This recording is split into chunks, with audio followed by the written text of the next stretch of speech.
자, 여러분의 열정을 응원합니다. 불이국어 28번째 시간입니다. 오늘은 문장의 종결 표현에 대해서 알아보도록 하겠습니다. 우리말에 종결 표현을 위해서 사용하는 문법 요소가 무엇이냐면요, 종결어미라고 하는 것입니다. 여러분, 어미가 뭔지는 알죠? 그렇죠?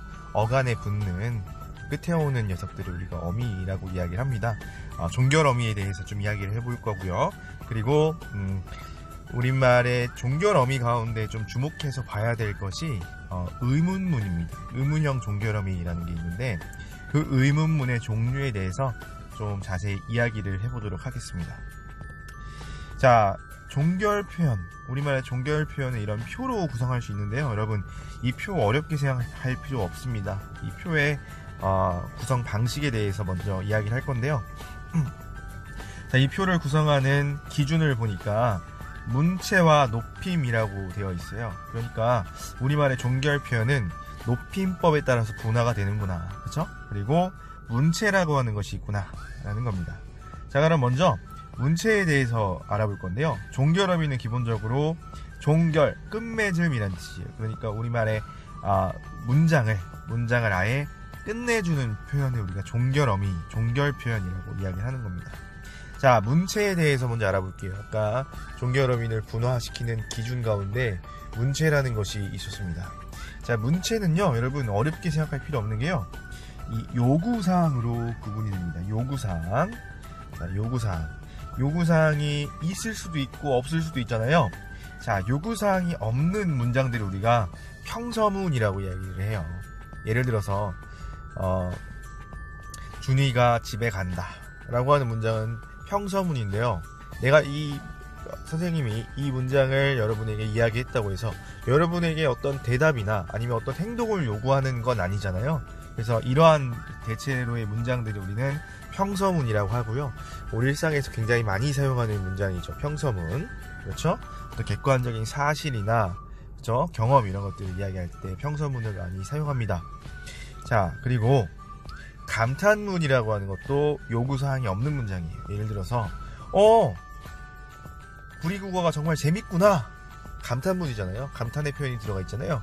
그러니까 불이국어는 정말 재미있다 라고 하는 평서형의 문장에 어떤 느낌, 놀람의 표시를 넣어주면 감탄문이 되는 거예요.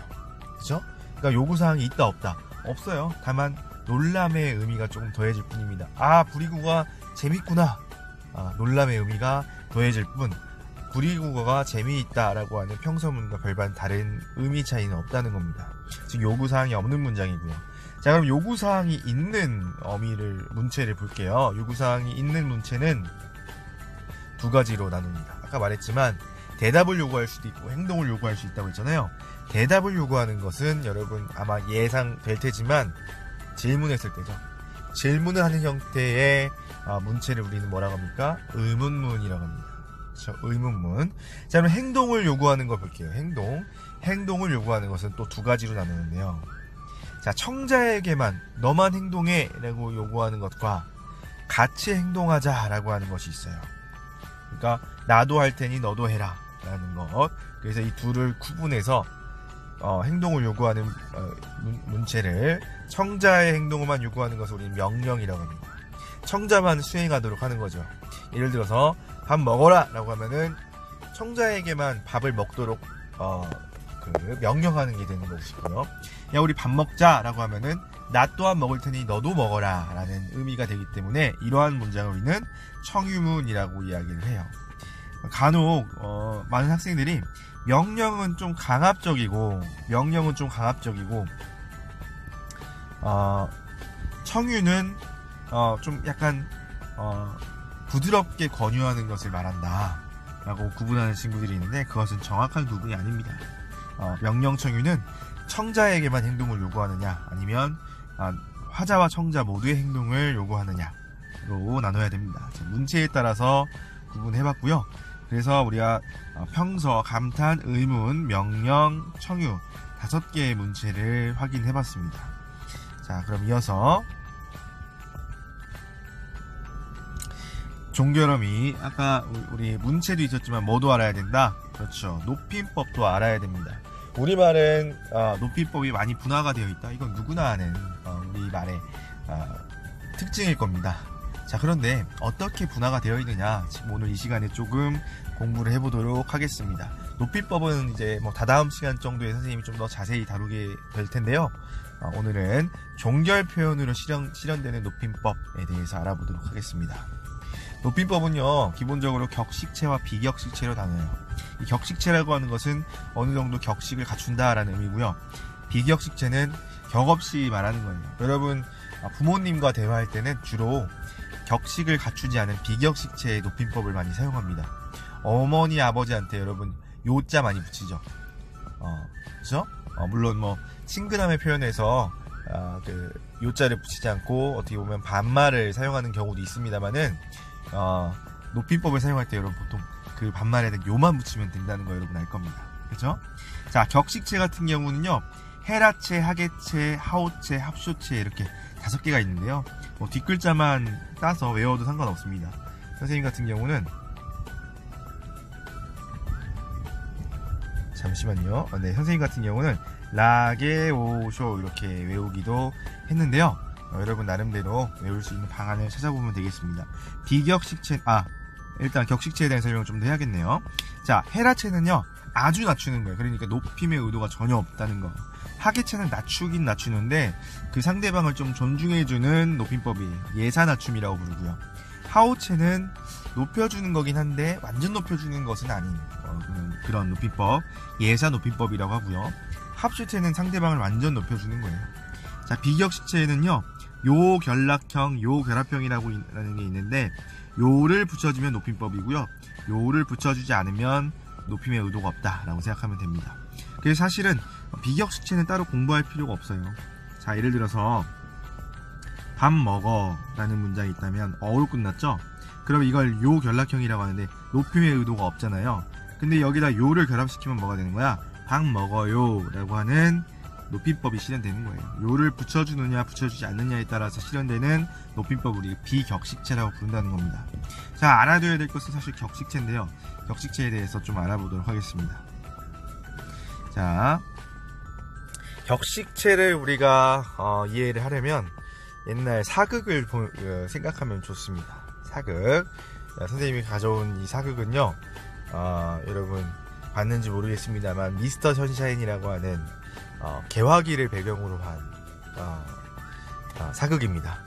이 미스터 선샤인에 보면은 다양한 문체가 제시가 돼요. 높임법이 제시가 돼서 이들이 사용했던 그 어떤 높임법을, 말투를 떠올려 보면 이 헤라체, 하계체, 하오체, 합쇼체가 그닥 어렵지는 않습니다. 이 그 드라마에서 보면요, 이 젊은 청년인 유진초이가 조선시대 양반인 이 영감님께 당연히 높음의 대상이니까 아주 높임법을 사용합니다. 뭐뭐입니다, 뭐뭐입니까 이런 말투를 사용한다는 거죠. 하지만 이 영감님은 유진초이라고 하는 이 젊은 청년에게 헤라체를 사용할 수는 없어요. 왜냐면 그래도 남의 집 아들인데, 그쵸? 뭐뭐 해라 라고 이야기하기는 어렵잖아요. 그래서 그렇다고 해서 높여줄 수는 없고, 자기보다 어쨌든 나이도 어리고 신분도 낮은 사람이기 때문에, 그래서 어떤 말투를 사용하게 되냐면 하계체를 사용합니다. 뭐뭐 했는가, 뭐뭐 하게, 이런 말투를 사용한다는 거죠. 자, 이런 말투를 떠올려보면 여러분 높임법 구분하는 거 어렵지 않습니다. 이 표를 좀 완성해 보도록 할 건데요. 자, 먼저 아까 공부했던 평서문부터 청유문까지 여러분 문체도 기억을 해야 됩니다. 먼저 헤라체부터 이야기를 해볼 건데요. 여러분, 이 헤라체 떠올릴 때 각각의 이 높임법 문체를, 그 말투를 떠올릴 때요, 보통 하나의 동사를 가지고 이야기를 하는 게 좋아요. 선생님 주로 먹다라고 하는 동사를 많이 사용하는데요. 우리가 가장 좋아하는 동사잖아요. 그래서 사용을 해서 각각의 높임법을 떠올려 보도록 하겠습니다. 평서문의 헤라체는요, 자, 뭐가 될까요? 내가 먹는다라고 하는 사실 그대로 진술하는 거니까 먹는다가 돼요. 근데 느는 여러분 알다시피 동사에는 사용되지만 형용사에는 사용 안 된다는 거 알고 있죠? 그쵸? 그러면 형용사라면 형용사의 대표적인 건 예쁘다가 있죠? 그쵸? 그러면 예쁘 뒤에 바로 다가 붙는 거예요. 예쁘는다 안 되잖아요. 그쵸? 그래서 예쁘다 이렇게 실현이 된다는 겁니다. 감탄문은 어떨까요? 그렇죠. 먹는구나가 됩니다. 역시 느는 형용사에서는 빠져야 됩니다. 먹는구나. 의문문은 어떨까요? 그렇죠. 먹느냐가 돼요. 그렇죠? 뭐뭐 하냐, 뭐뭐 하느냐가 되는 겁니다. 그렇죠? 자, 명령문은 어떨까요? 뭐뭐, 그치, 해라, 먹어라가 되는 거고요. 청유문은 어떨까요? 먹자가 되는 거예요. 자, 이렇게 해서 해라체의 평서문부터 청유문까지 어떠한 종결어민을 사용하는지를 지금 찾아봤습니다. 하계체는요, 여러분, 장인어른이 사위한테 사용하는 말투, 혹은 대학의 교수님이 학생에게 사용하는 말투를 떠올려 보면 돼요. 자네 뭐뭐 했는가. 그러니까 보통 이 하계체에서는요 2인칭 대명사로 자네를 많이 사용합니다. 볼게요. 하계체. 자, 교수님 뭐 하십니까? 아, 나 지금 밥 먹네 라고 이야기하죠. 그쵸? 뭐뭐 하네로 실현됩니다. 감탄문은 어떨까요? 자네 술도 잘 먹는구만, 밥을 잘 먹는구먼 라고 해서 뭐뭐는 구먼을 사용하죠. 역시 느는 형용사에서는 사용하지 않습니다. 의문문은 어떨까요? 자네 식사는 했는가? 그쵸, 가를 사용합니다. 뭐뭐는가 형용사에서는 생략 가능합니다. 생략해야 됩니다. 그쵸? 명령문은 어떨까요? 자, 뭐뭐 하게입니다. 하계체. 그래서 하계체가 되는 겁니다. 해라체에서는 명령문이 뭐뭐라였잖아요. 그쵸? 하계체에서는 뭐뭐 개가 명령문이 되는 거예요. 청유문은 어떨까요? 우리 뭐뭐 하세가 되죠. 그쵸? 먹세가 되는 겁니다.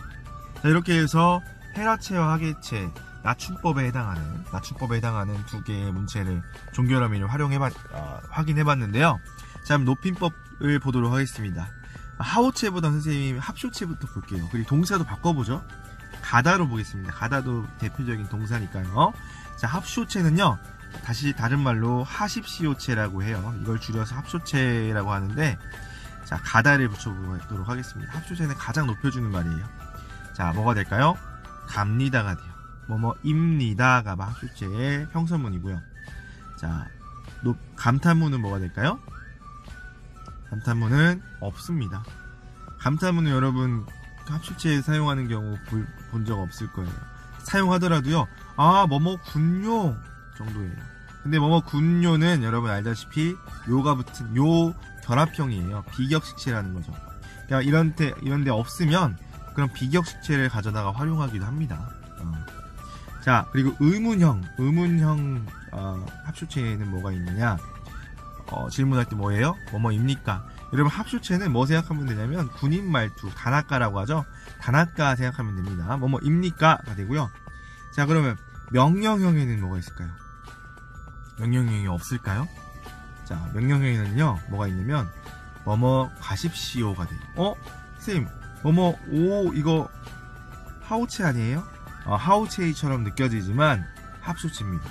합쇼체를 사용할 때 사람들이 말을 할 때 뭐뭐 하십시오를 사용하기 때문에 합쇼체에 포함을 시킵니다. 오가 들어갔다고 해서 하오라고 헷갈리면 안 된다는 거죠. 중요합니다. 오로 끝나지만 합쇼체에 들어가기 때문에 중요합니다. 자, 청유문에는 뭐가 있을까요?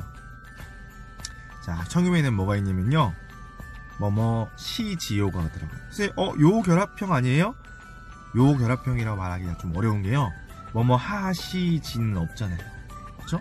가시지, 이거는 잘 사용하지 않는 말이에요. 그쵸? 그래서 시지요 전체를 우리가 전체 어미로 봐야 하고요. 그렇다면은 시지요 자체가 청유문의 종결 어미가 된다는 겁니다. 자, 무슨 말인지 이해됐죠?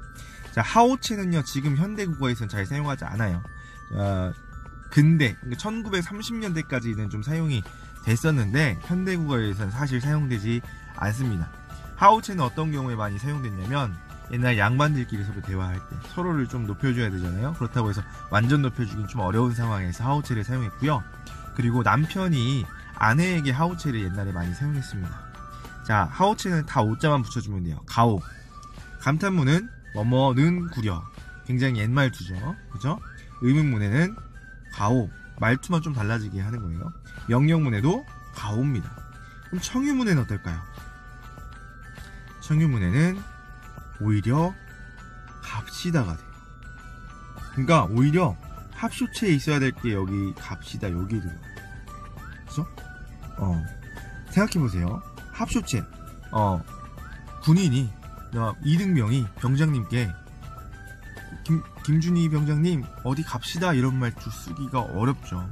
그런 말투는 완전 높여주는 때 사용하는 말투가 아닙니다. 오히려 뭐뭐 가시지요 이게 훨씬 더 존중하는 상대방을 높여주는 말투고요. 뭐뭐 갑시다 이것은 서로 약간 대등한 입장에서 상대방을 좀 대우해 줄 때 사용하는 말투이기 때문에 갑시다는 하우체에 들어간다는 거 여러분 꼭 명심을 해야 됩니다. 이렇게 해서 우리말의 종결 표현 종결 어민을 찾아봤는데요. 그 가운데 선생님이 의문문의 종류에 대해서 좀 더 자세히 알아봐야 된다고 했죠. 자, 의문문을 선생님이 몇 개 제시해 보겠습니다. 오늘 급식 뭐 나와? 하면 여러분 대답 어떻게 할 거예요? 뭐뭐가 나와 라고 이야기하겠죠. 자, 반면에 치킨 좋아해? 라고 물어봤을 때 여러분 뭐라고 할까요? yes or no로 대답을 할 겁니다. 예 또는 아니오로 대답을 하겠죠. 자, 너 안 일어나니? 했을 때 응 혹은 아니 이렇게 대답하는 것을 원하는 게 아니죠. 너 안 일어나니? 이거는 뭐예요? 일어나라는 뜻이에요. 그렇죠? 질문이지만 상대방에게 행동을 요구하는 것이라고요. 꽃이 지기로 순이 바람을 탓하랴? 이거 여러분 문학에서 무슨 법이라고 해요? 서리법이라고 하는 의문문이죠. 그렇죠? 자, 이들 각각 의문문의 종류가 다르기 때문에 선생님이 제시를 한 건데요. 오늘 급식 뭐 나와? 하면은 여러분이 이런 질문에 대해서는 뭘 해야 돼요? 이것 나와 라고 설명해야 되죠. 그래서 이런 의문문을 설명 의문문이라고 이야기를 해요. 반면에 치킨 좋아하니? 뭐 좋아하니? 라고 했을 때 응 또는 아니 라고 대답을 해야 되잖아요. 이런 것을 우리가 뭐라고 하냐면 판정 의문문이라고 이야기합니다. 자, 그러면 판정 의문문과 설명 의문문의 차이가 뭐냐? 설명 의문문 같은 경우는 지시부사, 다른 말로 쉽게 의문사라고 하는 품사는 없습니다만은 의문형의 부사, 의문사가 사용된다는 점이 설명 의문문의 특징이고요. 의문사가 사용되지 않으면 그것을 우리가 뭐라고 한다? 판정 의문문이라고 합니다. 그러니까 이 판정 의문문에도 뭐라고 하는 지시부사를 넣잖아요. 치킨 뭐 좋아해? 하면 나 양념 혹은 나 간장 이렇게 대답을 하게 되어 있어요. 무슨 말씀인지 알겠죠? 뭐라고 하는 혹은 뭐 어떤이라고 하는 지시부사 같은 것들을 사용하게 되면 설명 의문문이 되고요. 그걸 빼버리면 판정 의문문이 된다는 거죠. 자, 예를 들어서 오늘 급식 뭐 나와? 에서 뭐 빼면 오늘 급식 나와? 하면 응 혹은 아니 로 대답을 하게 돼요. 자, 이해됐을 겁니다. 자, 마지막으로 이건 진짜 의문문은 아니죠. 그렇죠? 행동을 요구하거나 그 상대방에게 어떤 그 사실을 진술하기 위해 사용하는 의문문인데 이런 의문문을 수사 의문문이라고 이야기합니다.